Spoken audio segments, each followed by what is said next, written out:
Apa kabar pemirsa? Senang sekali dapat berjumpa lagi di program Ruang Kesehatan. Salam sehat, sehat itu investasi, ayo kita hidup sehat. Baik pemirsa, kali ini program Ruang Kesehatan kita mengangkat tema yang sangat cukup menarik, yakni remaja sehat, ibu hebat, lawan diabetes demi kehamilan berkualitas. Nah, kali ini pemirsa saya ditemani oleh Ketua Program Studi Sarjana Terapan Kebidanan Poltekkes Kemenkes. Yang saya sebut nama beliau Ibu Siti Khoirul Dwi Astuti, MTR Kep. Iya. Apa kabar hari ini, Bu? Alhamdulillah baik. Alhamdulillah baik, Bu. Ini mengenai tema kita hari ini memang sangat cukup menarik ya. Apalagi kita berbicara mengenai diabetes. Nah, diabetes ini dalam lingkungan masyarakat awam itu mereka belum terlalu mengetahui ya. Kadang kita tahu penyakit gula gitu. Nah, menurut Ibu untuk gambaran umum diabetes mellitus ini seperti apa, Bu? Baik, sebelumnya saya ucapkan terima kasih kepada TVRI Gorontalo karena sudah mengundang saya ke Ruang Kesehatan. Di sini terkait dengan basic saya, keilmuan saya sebagai seorang bidan, tentunya kan bidan itu yang dibahas seputar tentang perempuan ya. Jadi lingkup yang dibahas di perempuan itu adalah sepanjang siklus kehidupan perempuan. Jadi untuk kali ini yang akan saya bahas adalah diabetes khususnya terhadap remaja putri ya. Jadi kalau sebelumnya kita ketahui dulu bahwa kalau remaja itu dia ada 3 tahapan ya. Jadi remaja itu usia antara 10 sampai 19 tahun.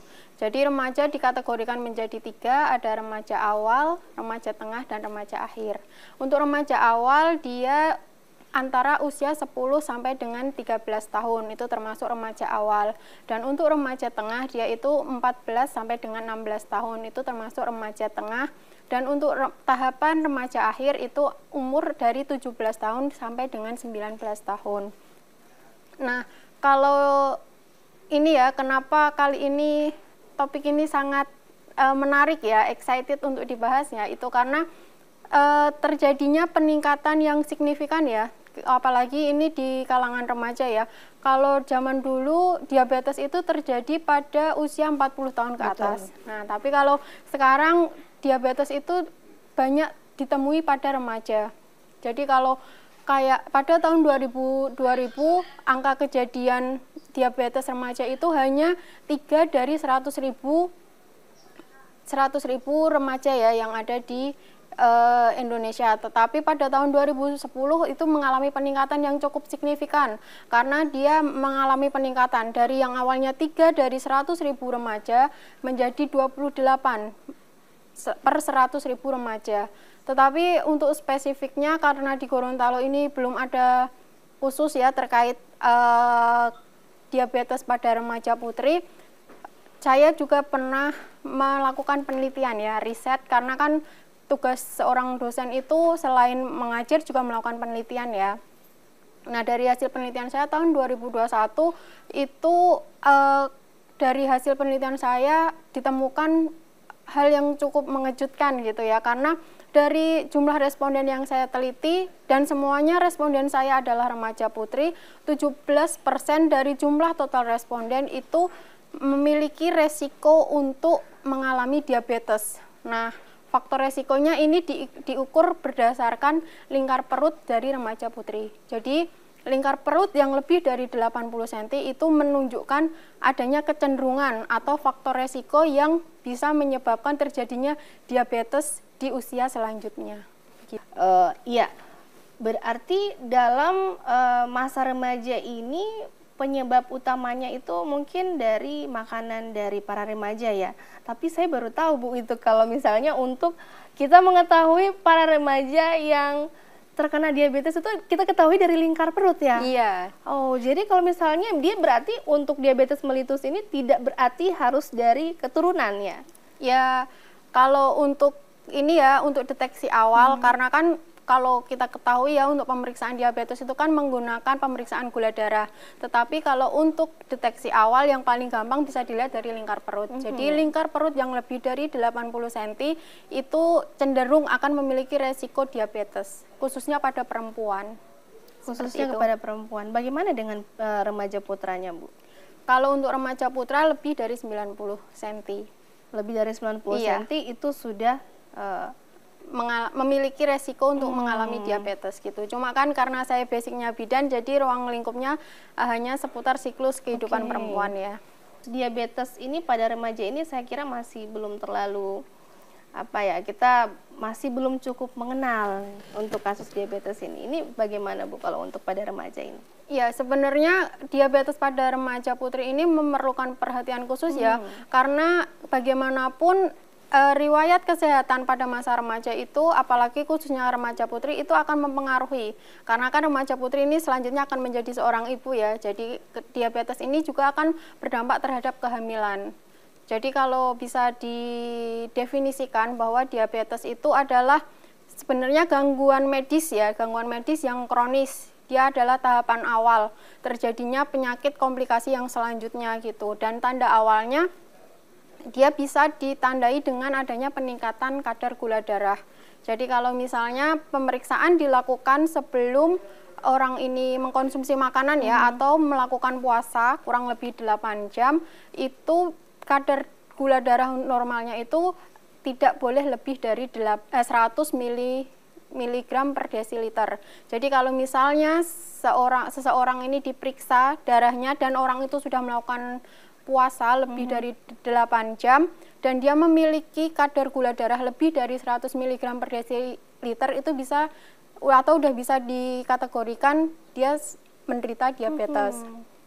Tetapi kalau misalnya pemeriksaan gula darahnya dilakukan tanpa puasa ya, langsung sewaktu, jadi dia datang ingin periksa gula darah, pengen tahu saya diabetes apa enggak, itu biasanya batasan yang digunakan lebih dari 140 mg desiliter, 140 mg per desiliter.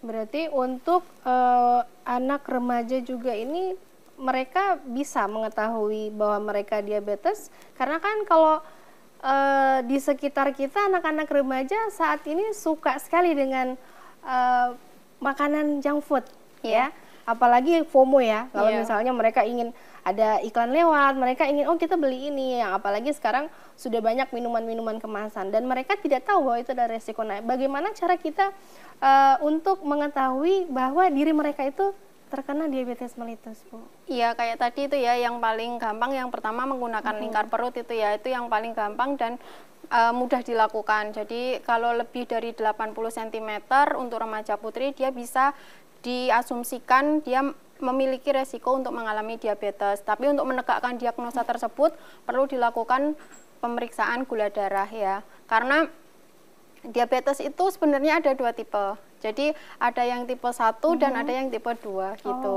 Jadi yang kalau tipe 1 itu biasanya dia sejak anak pun dia sudah terjadi itu yang namanya diabetes gitu. Jadi tanpa pengaruh pola makan, tanpa pengaruh gaya hidup, dia sudah memiliki namanya diabetes tipe 1.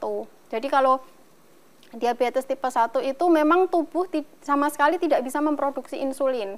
Jadi memang tubuhnya tidak bisa memproduksi insulin dan ini tidak dapat dicegah karena dia penyebabnya dari faktor genetik. Tapi proses untuk terjadinya diabetes tipe 1 ini biasanya cepat.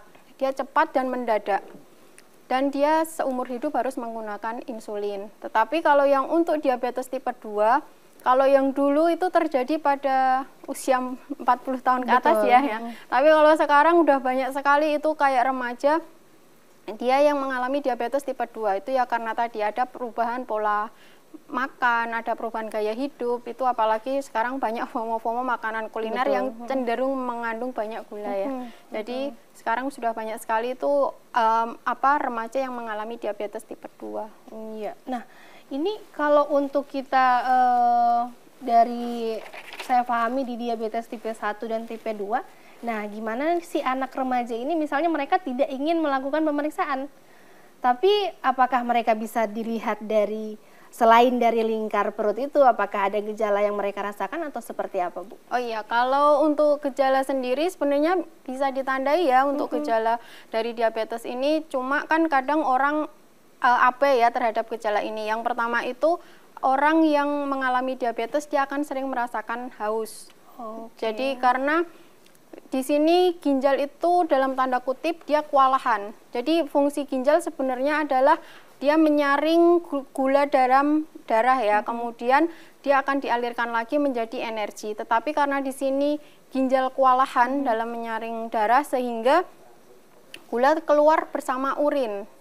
Jadi sehingga orang yang mengalami diabetes itu dia akan mengalami yang namanya sering buang air kecil ya. Jadi kalau dia sering, karena frekuensi pengeluaran gulanya ini kan bukan lagi menjadi energi tetapi melalui urin.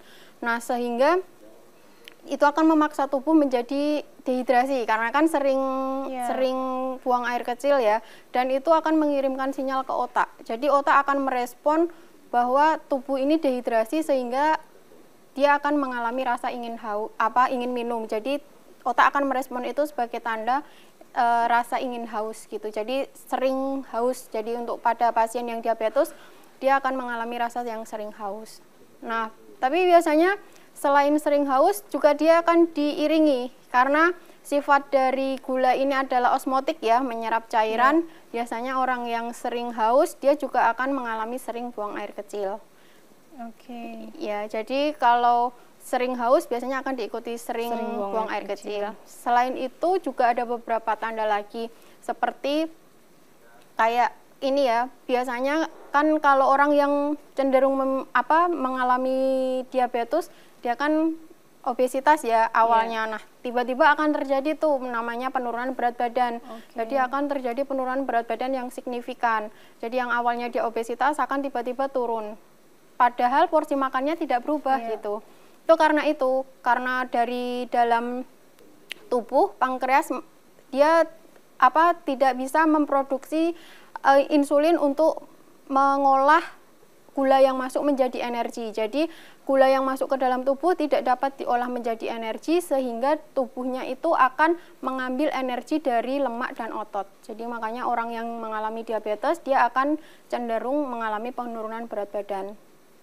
Karena tadi sumber energinya dia sedikit ya, karena glukosa yang masuk ke dalam tubuh tidak berhasil diolah menjadi energi, akibatnya sel-sel juga akan kekurangan bahan bakar, sehingga sel-sel juga akan kekurangan energi dan itu juga akan menyebabkan kelelahan. Jadi dia akan merasa kelelahan karena energi diserap oleh. Jadi gulanya tidak bisa diubah menjadi energi karena insulinnya yang tidak efektif. Seperti itu ya. Ini sangat luar biasa materi kita hari ini. Nah, tadi Ibu sudah menjelaskan mengenai gambaran umum diabetes mellitus, kemudian ada tipe 1, tipe 2, kemudian gejalanya. Nah, ini sebenarnya faktor risikonya seperti apa Bu pada anak-anak remaja kita?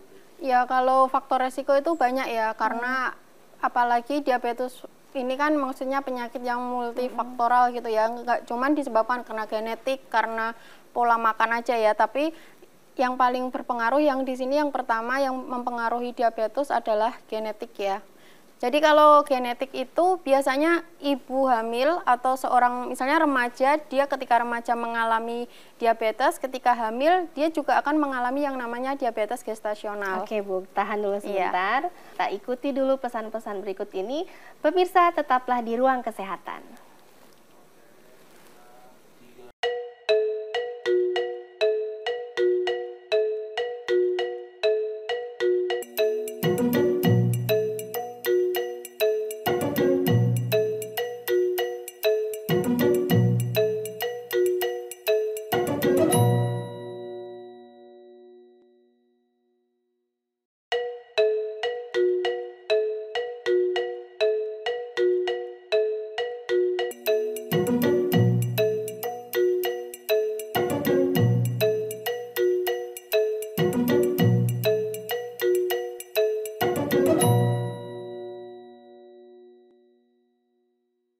Baik, kembali lagi bersama Ibu Siti.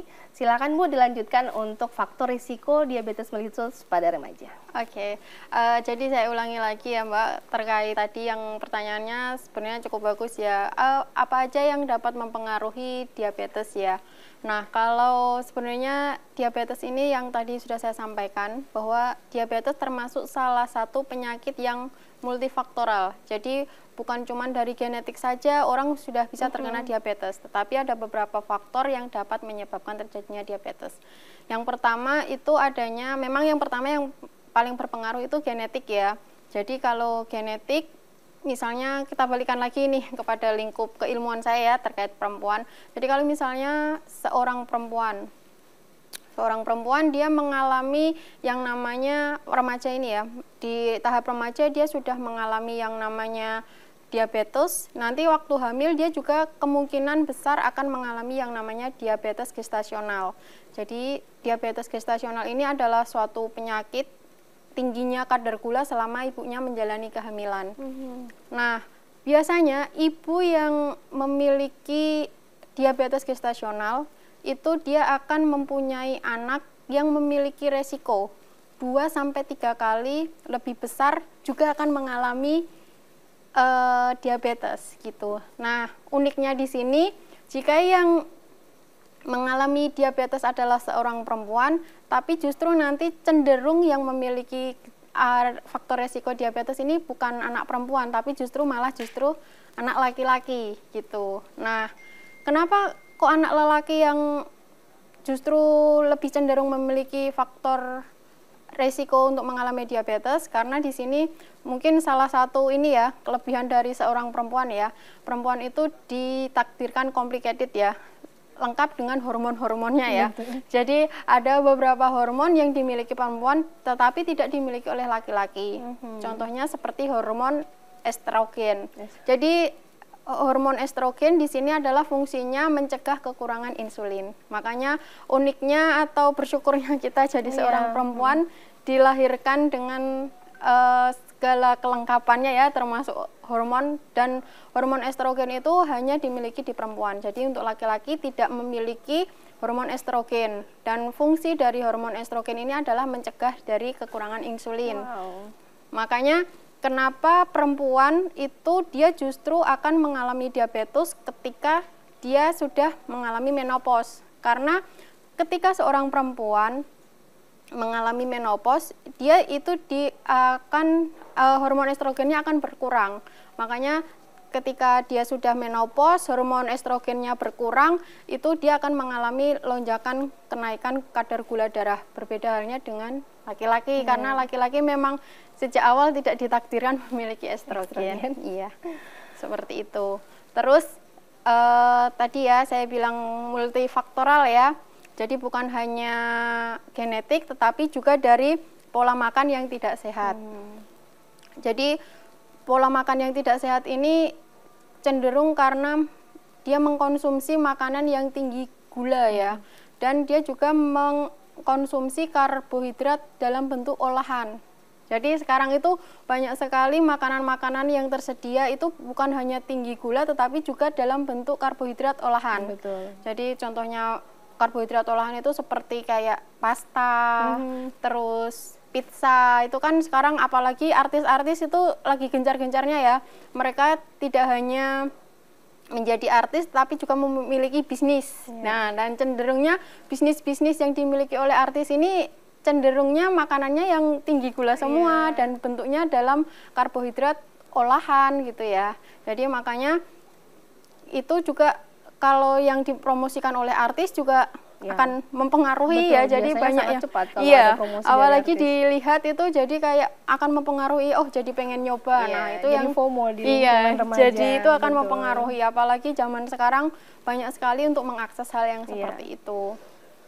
Terus selain itu juga sekarang gaya hidup. Gaya hidup itu kan sekarang banyaknya yang Gen Z ini banyaknya rebahan, scroll sosmed gitu ya. Kalau anak-anak yang zaman dulu, yang zaman era milenial kan banyak aktivitas fisiknya ya, seperti kayak main lompat tali, lari-larian. Nah, itu aktivitas fisik atau gaya hidup itu juga berpengaruh terhadap terjadinya atau faktor resiko diabetes, seperti itu. Selain di faktor resiko diabetes pada remaja ini Bu, apa ada dampak kepada mereka selain dari pola makan tidak sehat, dampak dari gaya hidup ini berdampak apa kepada kehidupan anak remaja kita? Oke, kalau dampak sendiri sebenarnya yang paling mengganggu ya di saat usia remaja ini adalah dampak yang mengganggu konsentrasi. Karena bagaimanapun glukosa ini merupakan sumber energi untuk otak ya. Jadi kalau glukosa yang masuk ke dalam tubuh tidak berhasil diolah menjadi sumber energi, tentu otak akan kekurangan bahan bakar. Betul. Sehingga itu menyebabkan gangguan konsentrasi, biasanya gampang lupa, terus sulit untuk menghafal. Nah, itu akan terjadi pada remaja. Wow.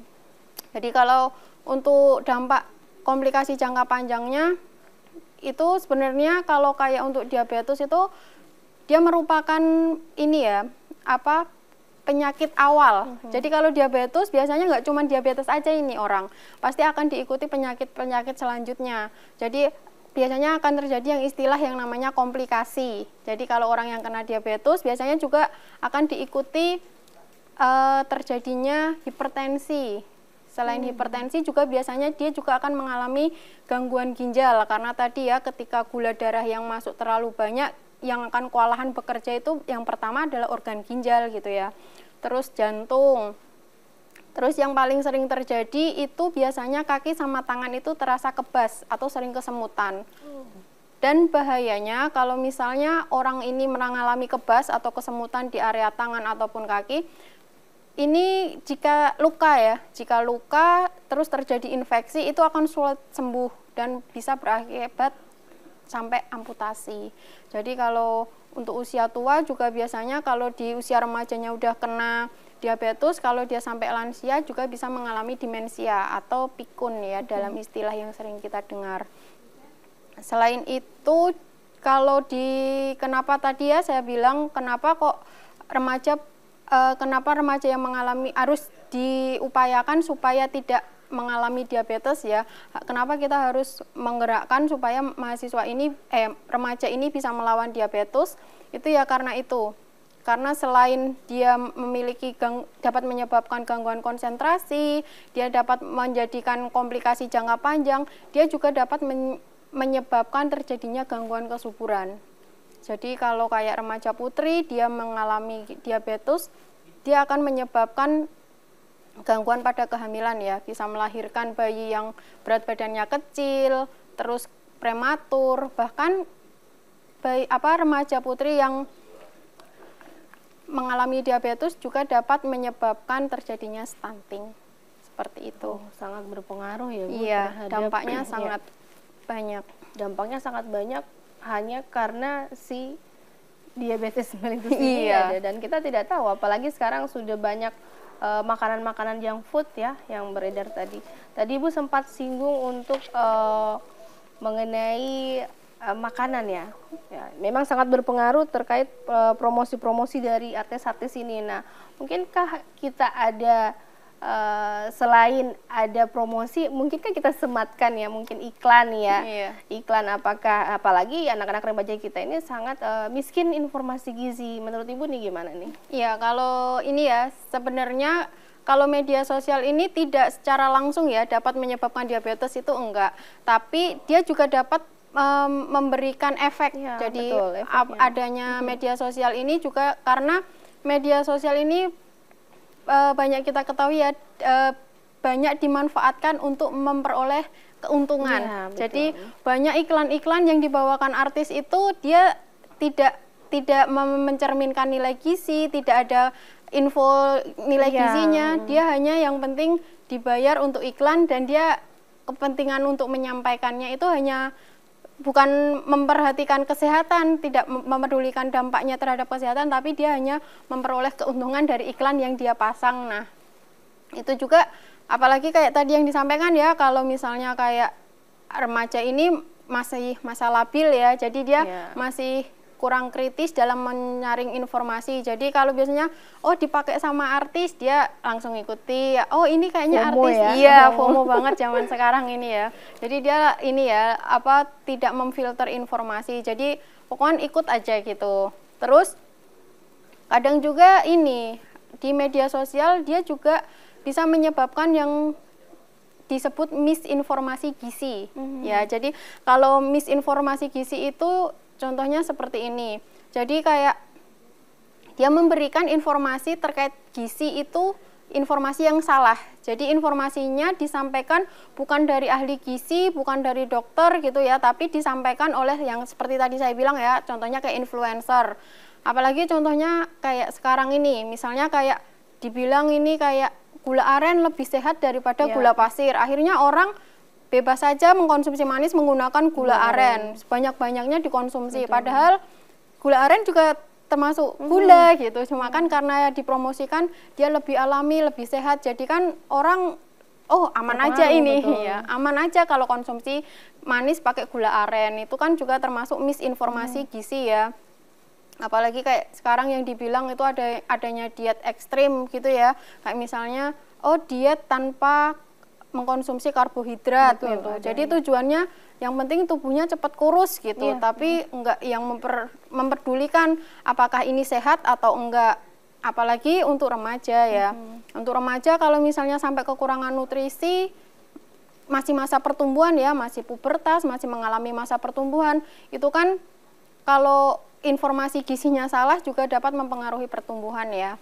Terus kayak tadi ya, dampak media sosial itu juga secara nggak langsung menyebabkan diabetes ya, karena secara nggak langsung itu dampak sosial juga media sosial juga memberikan tekanan sosial. Nah biasanya kayak ada artis-artis yang memiliki tubuh ideal. Nah kalau apalagi remaja putri ini ya cenderungnya pengen terlihat cantik, pengen seperti artis gitu. Nah dia itu akan cenderung mengikuti kayak diet yang dilakukan oleh artis, terus dia akan mengkonsumsi misalnya kayak suplemen-suplemen yang bisa menyebabkan dia cepat kurus. Padahal kalau dipikir begini, seandainya ini remaja melakukan diet ya, dia mengikuti oh artis ini dietnya diet DEBM, diet apa OCD. Nah dia akan mengikuti karena mungkin dia ada ketertarikan ya, pengen mempunyai tubuh yang bagus seperti artis tersebut.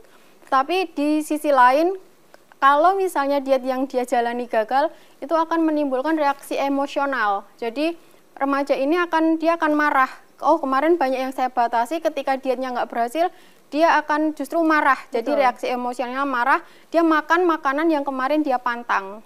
Nah itu justru akan mengalami atau menyebabkan yang namanya lonjakan kenaikan berat badan. Dan itu akan memicu obesitas ya. Bahwa tadi di awal sudah saya sampaikan, obesitas itu termasuk salah satu gejala awal dari adanya diabetes, begitu. Jadi memang sangat berpengaruh untuk promosi-promosi makanan minuman, iklan-iklan, itu sangat berpengaruh.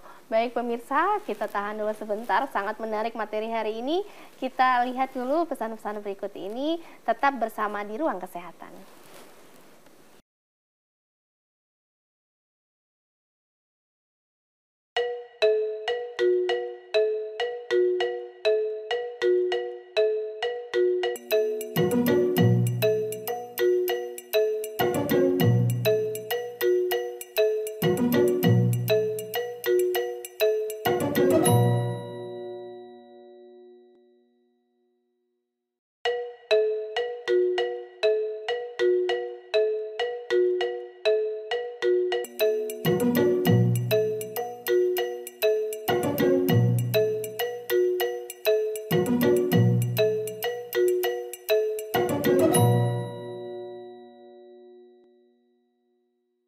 Baik pemirsa, kembali lagi masih bersama kami, saya Fauzia dan Ibu Siti, mengenai remaja sehat, ibu sehat sehingga mendapatkan kehamilan yang berkualitas.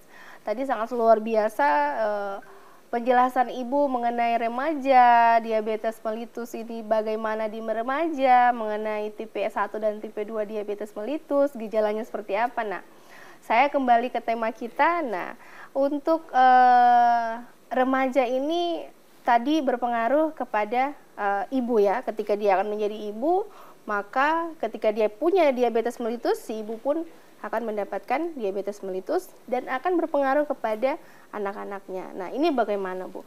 Ketika si anak remaja dia sudah mempunyai gejala ini dan dia sudah periksa, dia sudah mempunyai diabetes mellitus. Nah bagaimana persiapan dari si remaja ini untuk mendapatkan kehamilan yang berkualitas ini?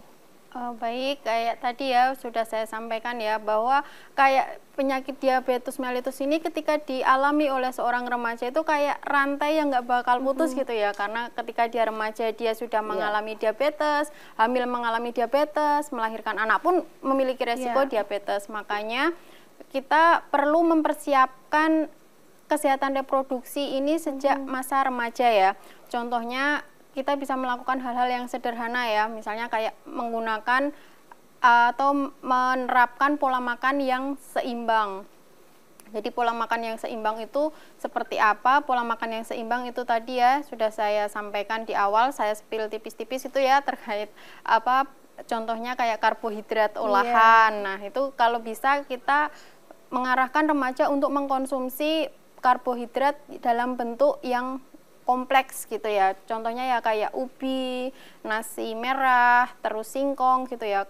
Tapi yang sering terjadi itu kayak orang tuh menyalahkan, oh diabetes ini biasanya disebabkan karena banyak mengkonsumsi nasi putih gitu. Padahal kalau dipikir Betul. kayak Cina, Jepang tuh makannya juga nasi gitu ya. Tapi kenapa di Indonesia ini justru angka diabetesnya lebih tinggi daripada Cina dan Jepang gitu ya, padahal sama-sama mengkonsumsi nasi. Cuma di sini yang membedakan adalah aktivitas fisiknya. Jadi aktivitas fisiknya di sini cenderung malas bergerak ya.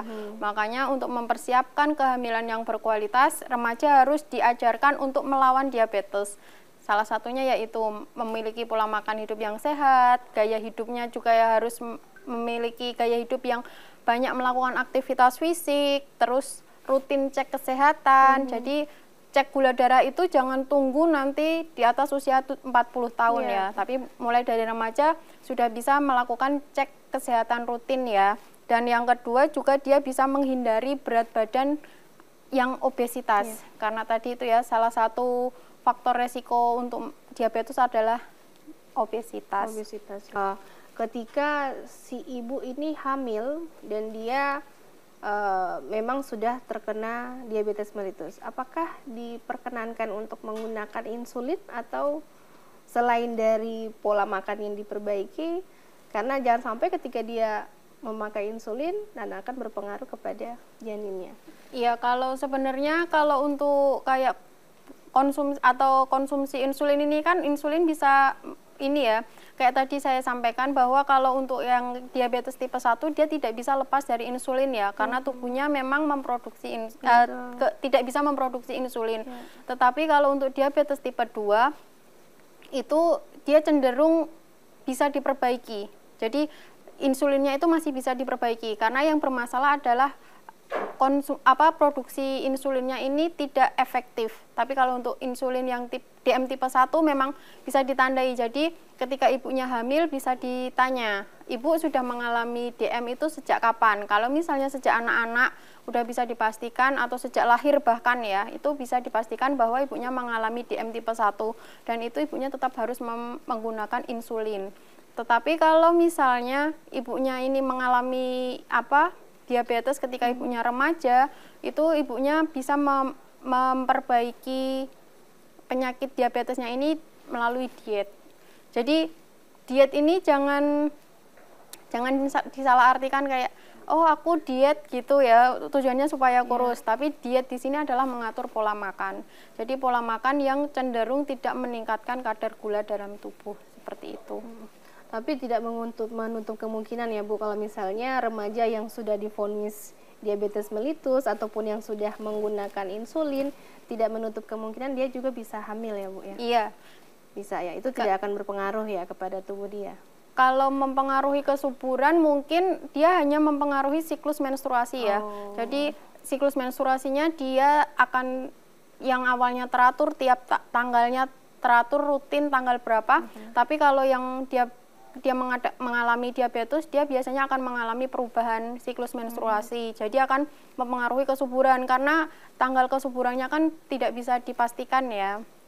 Nah, tapi dampaknya juga selanjutnya itu bukan di kesuburan ibunya yang nggak bisa hamil gitu, nggak, tapi lebih ke arah dari kehamilannya. Jadi kayak misalnya kehamilannya ibunya akan cenderung melahirkan bayi yang prematur. Terus bisa juga ibunya melahirkan bayi yang IUGR. Jadi kehamilannya mengalami IUGR. IUGR ini adalah keterlambatan proses pertumbuhan janin. Jadi karena tadi ya kayak gula itu insulinnya yang tidak stabil itu akan menghambat proses penyerapan energi ke janin. Jadi makanya pertumbuhan janin pun juga terhambat. Jadi selain bayinya juga lahir prematur juga bisa mengalami IUGR seperti itu. Ya. Makanya harus dipersiapkan mulai dari remaja. Betul. Dari remaja kita sudah harus mempersiapkan, apalagi kalau kita sudah tahu bahwa tubuh kita mengalami diabetes mellitus. Nah, ini kita dari tadi sudah bincang-bincang mengenai remaja, kehamilan. Nah, ini gimana Bu? Ini kehamilan yang berkualitas ini mempengaruhi stunting ini seperti apa? Ya sebenarnya ini ya kayaknya jauh sekali ya hubungan antara diabetes kok tiba-tiba jadi stunting gitu. Nah tadi yang saya bilang ya kalau cenderung orang yang mengalami diabetes ini dia mengalami yang namanya obesitas ya, sehingga penumpukan gula dalam darah ini dapat menghambat aliran nutrisi ke janin. Jadi kadar gula darah janin ini sangat dipengaruhi oleh kondisi lingkungan kandungan. Jadi sejak kalau misalnya seorang janin sudah terbiasa dengan kadar gula yang tinggi di dalam perut ibu, ketika dia dilahirkan, dia akan beradaptasi karena di luar kandungan dia tidak akan mendapatkan kadar gula yang tinggi seperti dia dalam kandungan. Jadi dia harus beradaptasi mengalami perubahan itu. Makanya biasanya kalau bayi yang lahir itu dia akan mengalami yang namanya hipoglikemia, jadi kekurangan gula. Karena dia udah terbiasa dengan lingkungan kandungan atau kondisi dalam perutnya ibu yang sudah biasa tinggi gula, tiba-tiba dia lahir dan dia di lingkungan yang beda kondisi ya, dia akan mengalami yang namanya lonjakan penurunan gula darah. Dan kalau ibu yang mengalami diabetes, dia juga akan mengalami penumpukan gula darah ya, itu akan menghambat penyerapan nutrisi dari plasenta. Kan plasenta ini sumber ini ya, sumber makanan dari bayi ya. Jadi janin itu juga akan terhambat mendapatkan nutrisi. Selain itu juga kalau yang ibu diabetes ini produksi ASI-nya juga tidak sebanyak ibu yang tidak diabetes. Jadi kalau udah kita ketahui juga ya kalau kayak misalnya ASI itu kan ini ya sumber nutrisi paling utama yang dimiliki seorang bayi ya. Jadi kalau misalnya seorang ibu yang diabetes, produksi ASI-nya berkurang ya, bahkan kadang tidak bisa sama sekali tidak bisa keluar ya. Itu justru akan menghalangi atau menghambat sumber energi yang seharusnya dimiliki janin. Karena bayi itu sumber energinya 100% itu bergantung pada ASI. Tapi kalau ibu yang diabetes, produksi ASI-nya udah bisa dipastikan bahwa produksi ASI-nya sedikit, seperti itu. Bahkan beberapa sama sekali tidak keluar ASI-nya.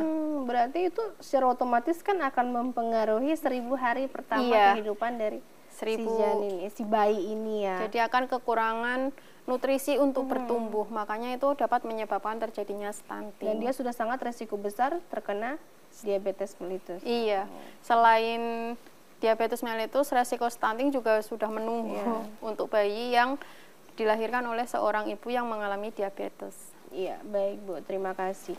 Tapi ketika kita menemui hal pada masyarakat yang awam ya, mungkin dia sudah mengetahui bahwa dirinya diabetes, kemudian dia tidak mengetahui mengenai materi ini ataupun mengenai kehamilan berkualitas, ini kira-kira apa saja sih yang sudah dilakukan oleh pemerintah sekitar ataukah mungkin dari Poltekkes sendiri?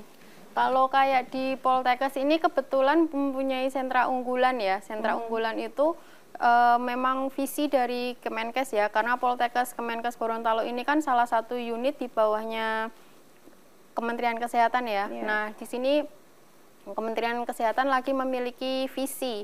Jadi dia ingin mencegah terjadinya penyakit tidak menular. Nah, salah satunya yaitu diabetes. Dan kebetulan Poltekkes Kemenkes Gorontalo ini memiliki sentra unggulan yaitu pencegahan terhadap penyakit tidak menular diabetes mellitus. Nah, khususnya kayak saya sebagai seorang dosen ya, di sini kontribusi saya upayanya dalam mencegah diabetes mellitus ini, saya orientasinya dalam melakukan penelitian ini lebih cenderung memperhatikan terkait tentang diabetes mellitus. Jadi kayak saya pribadi sudah beberapa kali melakukan penelitian ya terhadap diabetes mellitus. Kalau misalnya ini tergantung sasarannya yang saya ubah gitu. Kalau pada tahun 2021 saya pernah, tadi yang sudah saya sampaikan di awal bahwa saya pernah melakukan penelitian terkait remaja putri ya. Saya meneliti bahwa cocok nggak ini kalau misalnya remaja putri yang lingkar perutnya di atas 80 cm, dia apakah kadar gula darahnya dia juga cenderung tinggi. Nah itu juga 17% itu tadi yang, oh ternyata remaja putri yang memiliki lingkar perut lebih dari 80% ini dia cenderung akan memiliki kadar gula darah yang tinggi juga. Jadi sinkron antara statement yang menyatakan bahwa seorang remaja putri yang memiliki kadar gula darah memiliki lingkar perut lebih dari 80 cm juga akan memiliki kadar gula darah yang tinggi. Dan yang penelitian saya yang tahun ini juga saya juga meneliti terkait tentang diabetes pada remaja putri ya. Jadi dia terkait tentang preferensi. Jadi diet apa sih yang dimiliki oleh seorang, yang dipilih oleh seorang remaja untuk yang dipilih untuk remaja dan motivasinya apa? Karena ternyata itu berpengaruh terhadap diabetes gitu.